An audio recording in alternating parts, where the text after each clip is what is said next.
ದರ್ಶನ್ ಗ್ಯಾಂಗ್ನಿಂದ ರೇಣುಕಾಸ್ವಾಮಿ ಕೊಲೆ ಪ್ರಕರಣ ಸಂಬಂಧ ಕಾಮಾಕ್ಷಿಪಾಳ್ಯ ಪೊಲೀಸರು ಇನ್ಸ್ಟಾಗ್ರಾಮ್ ಕಂಪನಿಗೆ ಪತ್ರ ಬರೆದಿದ್ದು ಯಾಕೆ? ಏಷ್ಯಾನೆಟ್ ಸುವರ್ಣ ನ್ಯೂಸ್ನಲ್ಲಿ ಎಕ್ಸ್ಕ್ಲೂಸಿವ್ ಮಾಹಿತಿ. ರೇಣುಕಾಸ್ವಾಮಿ ಮೊಬೈಲ್ ಪತ್ತೆ ಹಚ್ಚೋದಕ್ಕೆ ಇಲ್ಲಿವರೆಗೆ ಸಾಧ್ಯ ಆಗಿಲ್ಲ.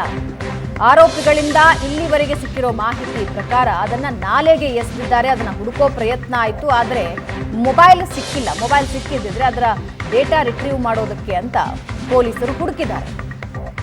ಈಗ ಮೊಬೈಲ್ ಸಿಕ್ಕಿಲ್ಲ, ವಾಟ್ ನೆಕ್ಸ್ಟ್? ಅಶ್ಲೀಲ ಮೆಸೇಜ್ಗಳು ಬಂದಿದ್ವಾ? ಬಂದಿರೋದಾದ್ರೆ ಅದೇ ನಂಬರ್ ಇಂದ ಬಂದಿತ್ತ? ಆ ನಂಬರ್ ರೇಣುಕಾಸ್ವಾಮಿಗೆ ಸೇರಿತ್ತಾ? ಆ ನಂಬರ್ ಮೂಲಕ ಆತ ಫೇಕ್ ಅಕೌಂಟ್ ಮಾಡಿ ಪವಿತ್ರ ಗೌಡಗೆ ಮೆಸೇಜ್ಗಳನ್ನ ಹಾಕಿದ್ನ?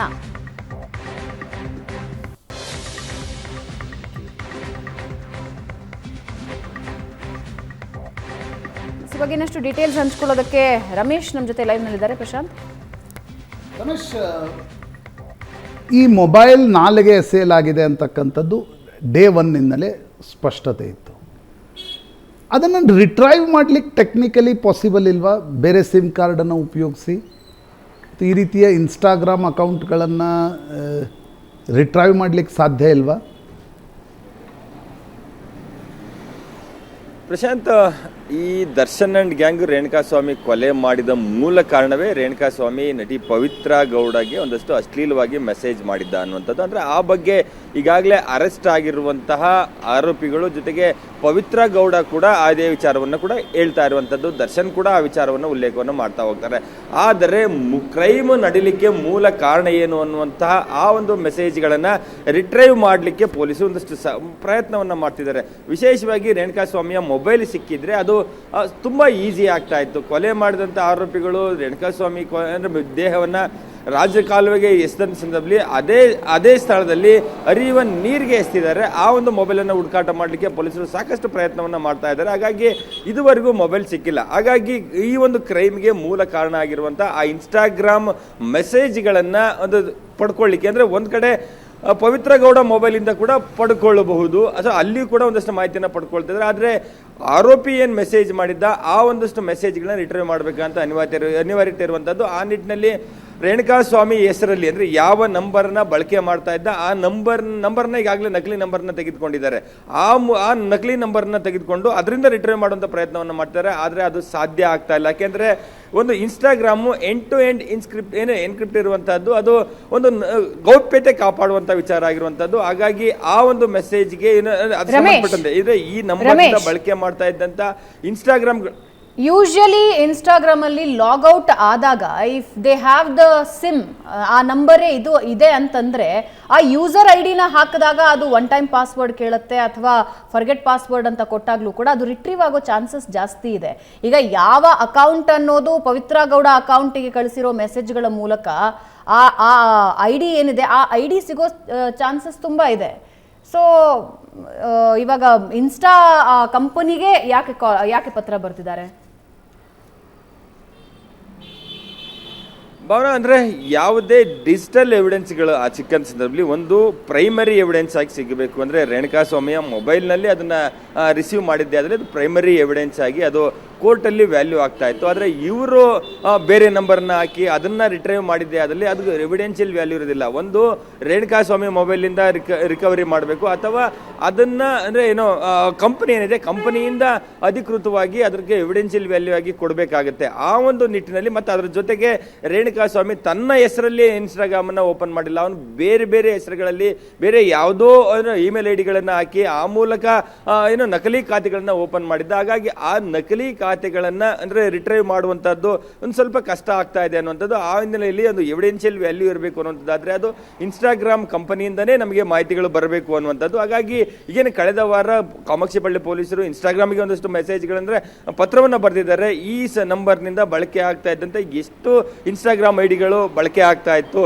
ಅದರಿಂದ ಏನೆಲ್ಲ ಮೆಸೇಜ್ಗಳಾಗಿ ಮಾಡಲಾಗಿತ್ತು, ಅದಕ್ಕೆ ಸಂಬಂಧಪಟ್ಟಂತೆ ಒಂದು ತನಿಖೆಗೆ ಅಗತ್ಯ ಇರೋದ್ರಿಂದ ಕೊಡಬೇಕು ಅಂತೇಳಿ ಮನವಿಯನ್ನು ಕೂಡ ಮಾಡಿದ್ದಾರೆ.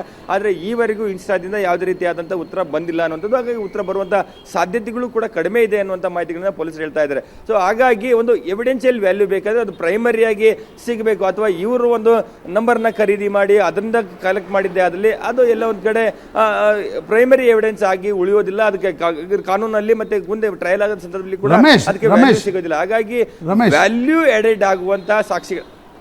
ರಮೇಶ್, ಈಗ ರೇಣುಕಾಸ್ವಾಮಿ ತುಂಬ ಕೆಟ್ಟ ಅಶ್ಲೀಲತೆಯ ಪರಮಾವಧಿಯ ಒಂದು ಮೆಸೇಜನ್ನು ಪವಿತ್ರ ಗೌಡ ಮಾಡಿದ್ದ ಅಂತಕ್ಕಂಥದ್ದನ್ನು ಹೇಳ್ತಾರೆ ಅನೇಕರು.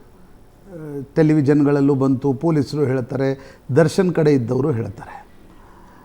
ಈಗ ನಾವು ಅಂದರೆ ಲೇಮ್ಯಾನ್ಗಳು ನಾವು ನೋಡೋದು ಹೇಗೆ ನೋಡ್ತೀವಿ, ಆಯ್ತಪ್ಪ ಅವನೊಂದು ಕೆಟ್ಟ ಮೆಸೇಜ್ ಮಾಡಿದ್ದಾನೆ, ನನಗೆ ಆತನಿಗೆ ಕರೆದು ಬುದ್ಧಿ ಹೇಳ್ತಕ್ಕಂಥ ಒಂದು ಅಧಿಕಾರ ಇದೆ ಅನ್ನುವ ರೀತಿಯಲ್ಲಿ ನೋಡ್ತೀವಿ. ಕಾನೂನು ಇದನ್ನು ಹೇಗೆ ನೋಡುತ್ತೆ ರಮೇಶ್? ಈಗ ಅಂದರೆ ನಾನು ಕೋರ್ಟಿಗೆ ಮ್ಯಾಟರ್ ಹೋದಾಗ ದರ್ಶನ್ ಕಡೆ ವಕೀಲರು ಹೇಳ್ತಾರೆ, ಇಲ್ಲ ನಮ್ಮ ಗರ್ಲ್ ಫ್ರೆಂಡಿಗೆ ಒಂದು ಮೆಸೇಜನ್ನು ಕೆಟ್ಟದಾಗಿ ಮಾಡಿದ್ದ, ಹೀಗಾಗಿ ನಾನು ಆತನಿಗೆ ಬುದ್ಧಿ ಹೇಳಲಿಕ್ಕೆ ಕರೆಸಿದೆ, ಇದು ನಡೆದು ಹೋಯಿತು ಅಂತಕ್ಕಂಥದ್ದನ್ನು ನೋಡಿದಾಗ ಕಾನೂನು ಇದನ್ನು ಹೇಗೆ ನೋಡುತ್ತೆ? ಪ್ರಶಾಂತ್, ಅಂದರೆ ಒಬ್ಬ ವ್ಯಕ್ತಿ ಇನ್ನೊಬ್ಬ ವ್ಯಕ್ತಿಗೆ ಅಥವಾ ಮಹಿಳೆಗಾಗಲಿ ಈ ರೀತಿಯಾದಂಥ ಅಂದರೆ ಏನೋ ಅಸಹ್ಯವಾದಂಥ ಮೆಸೇಜನ್ನು ಕಳಿಸುವಂಥದ್ದು ಮತ್ತು ಅವರ ಮಾನಕ್ಕೆ ಧಕ್ಕೆ ತರುವಂತಹ ಅಥವಾ ಅವರಿಗೆ ಒಂದು ಏನೋ ಮುಜುಗರಗೊಳಪಡಿಸುವಂಥ ಯಾವುದೇ ಮೆಸೇಜ್ಗಳು ಕಳಿಸಿದ್ರು ಕೂಡ ಅದು ಕಾನೂನಲ್ಲಿ ತಪ್ಪಾಗಿರ್ತದೆ. ಅಂದರೆ ನೀವು ಹೇಳಿದ ರೀತಿ ಅದಕ್ಕೆ ಸಂಬಂಧಪಟ್ಟಂತೆ ನಟಿ ಪವಿತ್ರ ಗೌಡ ಆಗಲಿ ಅಥವಾ ದರ್ಶನ್ ಆಗಲಿ ಸಂಬಂಧಪಟ್ಟವರು ಒಂದು ದೂರನ್ನ ಕೂಡ ಕೊಟ್ಟು ಅದರ ಮೇಲೆ ಒಂದು FIR IT ಆ್ಯಕ್ಟ್ ಅಡಿ ಒಂದು FIR ಮಾಡಿಸಿ ಆತನ ವಿರುದ್ಧ ಕ್ರಮವನ್ನು ತೆಗೆದುಕೊಳ್ಳಿಕ್ಕೆ ಅವಕಾಶಗಳಿತ್ತು. ಸೊ ಆ ಒಂದು ಅವಕಾಶವನ್ನು ಯಾಕೆ ಬಳಕೆ ಮಾಡಿಕೊಳ್ಳಿಲ್ಲ ಪವಿತ್ರ ಗೌಡ ಆಗಲಿ ಅಥವಾ ದರ್ಶನ್ ಆಗಲಿ ಅನ್ನುವಂಥ ಒಂದು ಚರ್ಚೆಗಳೇ ನಡೀತಾ ಇರುವಂಥದ್ದು.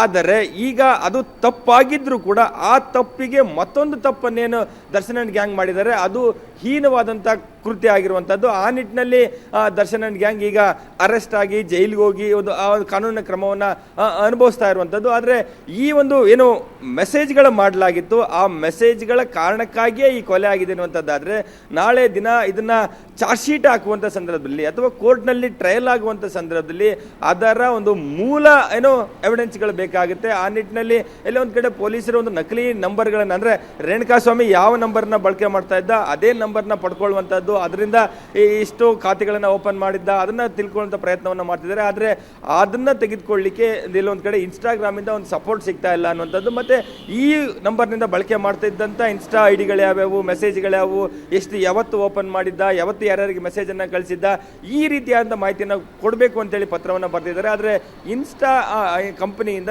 ಯಾವುದೇ ರೀತಿಯಾದಂಥ ಒಂದು ಸಕಾರಾತ್ಮಕವಾದಂಥ ಉತ್ತರ ಬರ್ತಾ ಇಲ್ಲ ಅನ್ನುವಂಥ ಮಾಹಿತಿಗಳು ಕೇಳಿ ಬರ್ತಾ ಇರುವಂಥದ್ದು.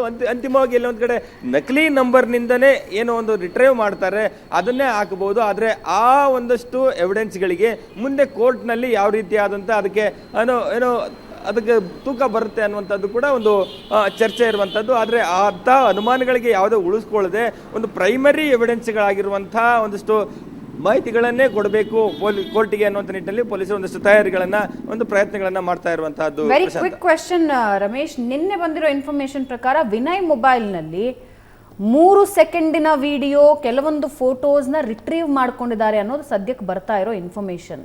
ಸೊ ಇನ್ನು ಏನೇನೆಲ್ಲ ಇನ್ಫಾರ್ಮೇಶನ್ ಏನಿದೆ ಆ ವಿಡಿಯೋದಲ್ಲಿ ಏನಿದೆ? ಪ್ರಶಾಂತ್, ಅಂದರೆ ಏನು ವಿಡಿಯೋಗಳನ್ನು ರಿಟ್ರೈವ್ ಮಾಡಿದ್ದೀವಿ ಕೆಲವು ಅಂದರೆ ತನಿಖೆ ಮಾಡ್ತಾ ಇರುವಂಥ ಪೊಲೀಸರು ಏನಿದ್ದಾರೆ ಅದಕ್ಕೆ ಸಂಬಂಧಪಟ್ಟಂತೆ ಸಾಕಷ್ಟು ಫೋಟೋಗಳು ವಿಡಿಯೋಗಳನ್ನು ನಾವು ಅಂದರೆ ರಿಟ್ರೈವ್ ಮಾಡ್ಕೊಂಡಿದ್ದೀವಿ. ಅದು ತನಿಖೆಗೆ ಸಾಕಷ್ಟು ಪೂರಕವಾಗಿ ಇದೆ ಅನ್ನುವಂಥದ್ದು. ಮತ್ತು ಈ ಕೇಸ್ನಲ್ಲಿ ದರ್ಶನ್ ಅಂಡ್ ಗ್ಯಾಂಗ್ ಇದ್ದಾರೆ, ಅವರಿಗೆ ಕೋರ್ಟ್ನಲ್ಲಿ ಶಿಕ್ಷೆ ಆಗುವಂಥ ನಿಟ್ಟಿನಲ್ಲಿ ಏನೆಲ್ಲ ಪೂರಕವಾದಂಥ ಎವಿಡೆನ್ಸ್ಗಳು ಸಿಕ್ಕಿದೆ ಅನ್ನುವಂಥ ಮಾಹಿತಿಗಳನ್ನ ಹೇಳ್ತಿದ್ದಾರೆ. ಆದರೆ ಪೊಲೀಸ್ ಮೂಲಗಳೆಲ್ಲ ಒಂದು ಕಡೆ ಸಿಗ್ತಾ ಇರುವಂಥ ವಿಡಿಯೋದಲ್ಲಿ ಏನಿದೆ ಅದು ಈ ಒಂದು ಕೇಸಿಗೆ ಎಷ್ಟು ಪಾಸಿಟಿವ್ ಆಗುತ್ತೆ ಅನ್ನುವಂಥ ವಿಚಾರಗಳನ್ನ ಬಾಯ್ ಬಿಡ್ತಾ ಇಲ್ಲ. ಆದರೆ ಪೊಲೀಸರು ಒಬ್ಬ ನಟನನ್ನು ಈ ಮಟ್ಟದ ಒಂದು ರಾಜ್ಯಾದ್ಯಂತ ದೊಡ್ಡ ಮಟ್ಟದ ಬೆಂಬಲ ಇರುವಂಥ ಅಭಿಮಾನಿ ಬಳಗ ಇರುವಂಥ ಒಬ್ಬ ಸೆಲೆಬ್ರಿಟಿಯನ್ನು ಅರೆಸ್ಟ್ ಮಾಡ್ಕೊಂಡು ಬರ್ತಾರೆ ಅನ್ನುವಂಥದ್ದಾದರೆ ಅಂತಹ ಸಂದರ್ಭದಲ್ಲಿ ಅವರಿಗೆ ಇರುವಂಥ ಅವ್ರ ಬಳಿ ಇದ್ದಂಥ ಸಾಕ್ಷಿಗಳು ಅಷ್ಟೇ ಸ್ಟ್ರಾಂಗ್ ಆದಂಥ ಸಾಕ್ಷಿಗಳಿದ್ದು ಆ ಒಂದು ಸಾಕ್ಷಿಗಳನ್ನು ಇಟ್ಟುಕೊಂಡು ತನಿಖೆ ಮಾಡ್ತಾ ಹೋದಂಥ ಸಂದರ್ಭದಲ್ಲಿ ಅಂದರೆ ಅವರ ಆರೋಪಿಗಳ ಮೊಬೈಲ್ಗಳಲ್ಲಿ ಕೂಡ ಸಾಕಷ್ಟು ಫೋಟೋಗಳು, ವಿಡಿಯೋಗಳು ಮತ್ತು ಅವರ ಕಾಲ್ ಡೀಟೇಲ್ ಆಗಲಿ ಈ ರೀತಿಯಾಗಿ ಸಾಕಷ್ಟು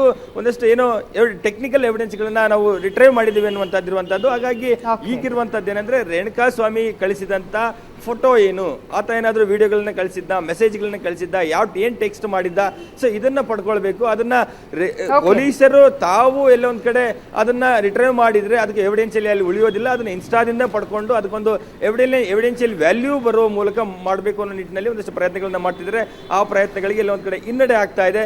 ಮುಂದೆ ಬರಬಹುದು ಅಂತ ನಮಗಿನ್ನ ಇನ್ಸ್ಟಾದಿಂದನೂ ಮಾಹಿತಿಗಳು ಸಿಗಬಹುದು ಅನ್ನುವಂಥ ಒಂದು ಆಶಾವಾದದಲ್ಲಿ ತನಿಖಾ ತಂಡ ಇರುವಂತಹದ್ದು.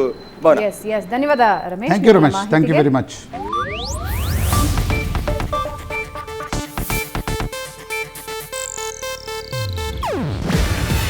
ಇದು ಏಷ್ಯಾನೆಟ್ ನ್ಯೂಸ್ ನೆಟ್ವರ್ಕ್ ಪ್ರಸ್ತುತಿ. ನೀವು ನೋಡ್ತಿದ್ದೀರಾ ಏಷ್ಯಾನೆಟ್ ಸುವರ್ಣ ನ್ಯೂಸ್.